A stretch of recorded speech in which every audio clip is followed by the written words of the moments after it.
유동열의 스파이 세계 16번째 이야기. 독일에 포섭된 미인계 공작의 전설 마타 하리. 1917년 10월 13일 미국 시사주간지 타임은 세계 첩보사에서 미인계의 전설로 불리는 마타 하리 사망 100주기를 맞아 100년 후에도 미스터리로 남아있는 마타 하리의 실화라는 제목의 특집 기사를 게재했다. 그녀를 둘러싼 각종 과장된 소문에 의문을 제기하며 그녀를 비극으로 몰고 간 스파이로서의 악명을 재조명하려는 시도였다.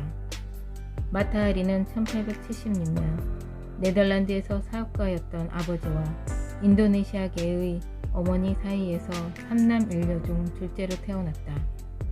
그녀의 본명은 마르가레타 게르트루이다 젤러다.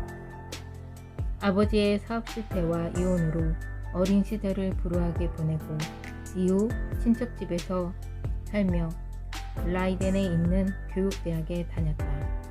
19세 때 네덜란드 장교와 결혼하여 남편의 근무지인 자바섬으로 떠났다.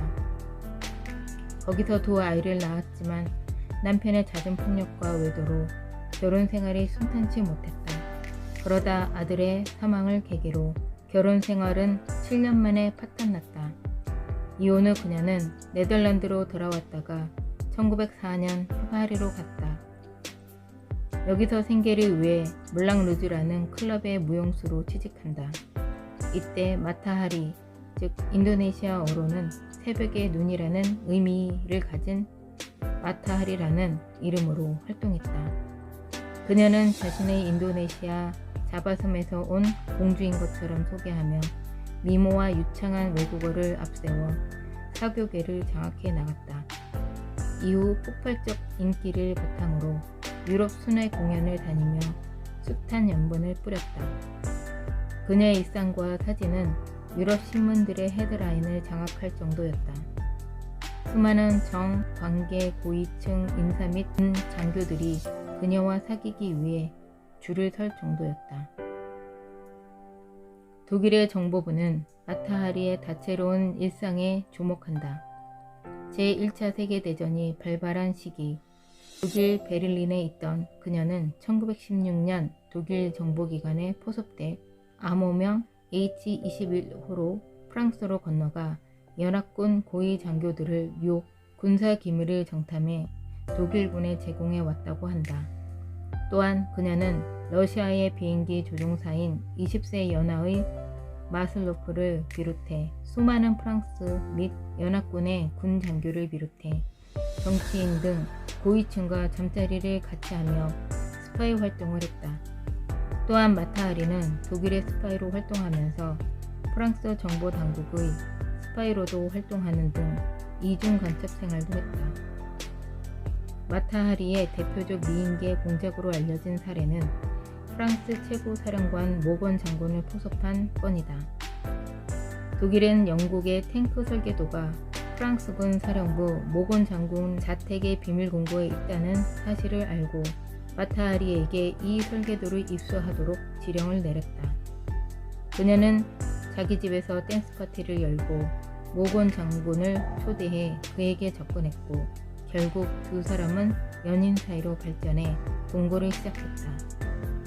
그녀는 탱크 설계도가 들어있는 비밀 금고를 천신만고 끝에 열었고 설계도를 독일에 넘기는 데 성공했다고 알려져 있다.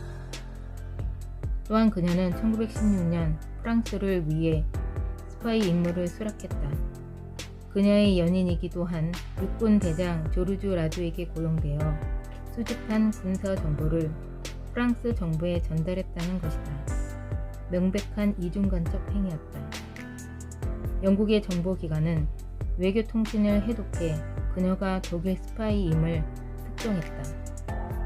1917년 2월 13일 마타 하리는 파리 상젤리제 거리에 있는 엘리제 호텔 방에서 체포되었다. 그녀는 독일을 위해 스파이 활동을 했으며 결과적으로 최소 5만 명의 군인을 사망에 이르게 했다는 혐의로 비공개 재판을 받았다. 그녀가 독일에 프랑스군 정보를 제공했다는 사실은 밝혀졌으나 결정적 증거는 제시되지 못했다. 했다. 또한 1917년에 독일군 정보를 빼내 프랑스에 제공한 사실은 아예 언급되지도 않았다. 그녀는 군사법정에서 검사의 신문에 대해 수많은 군 장교들과의 잠자리는 인정했지만 저는 절대 스파이는 아닙니다. 나는 항상 사랑과 즐거움을 위해 살았습니다. 고 말했다. 1917년 7월 25일 프랑스 군사법원은 그녀에게 사형을 선고했다. 당시 재판관은 구체적 증거는 제시하지 못한 채 마타하리가 빼낸 군사기밀은 연합군 병사 5만 명 목숨에 가치가 있다고 판시하며 유죄 사유를 밝혔다. 당시 프랑스군은 독일군의 지속적 공세로 3년간의 전쟁에 지쳐 있었다. 사기가 저하되었고 희생양을 찾고 있던 참에 전쟁 중 군장교 등을 파렴치하게 유혹했던 부도덕한 외국인 즉 마타하리가 그 대상이 된 것이었다. 일부 간첩 행위로 몇 년간의 징역형은 몰라도 사형 선고는 과했다는 주장이 나왔다. 하지만 그녀는 1917년 10월 15일 새벽 파리 외곽 뱅센에서 총살형을 당했다. 그녀의 나이 41세 때였다. 그녀가 죽은 뒤 새로운 사실이 밝혀졌다. 독일 정부는 1930년에 공개적으로 그녀의 무죄를 선고했다. 1996년 네덜란드 정부는 마타하리의 명예를 회복해주고 그녀를 위한 기념관을 건립해 주었다. 1999년 비밀이 해제된 영국의 제1차 세계대전 관련 문서에는 마타하리가 군사 정보를 독일에 넘겼다는 결정적 증거가 수록되어 있지 않았다.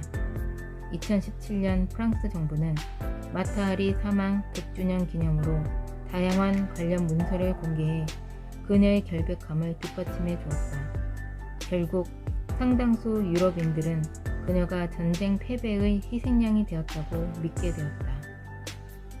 서구사의 일각에서 마타하리를 고급 창녀에 불과하다고 폄하하지만 그녀는 세계 첩보사에서 스파이의 여왕으로 불릴 정도로 미인계 공작의 전설로 남아있다. 그녀를 소재로 한 소설, 영화, 음악, 공연, 음반, 제작 등이 줄을 잇고 있는 이유다.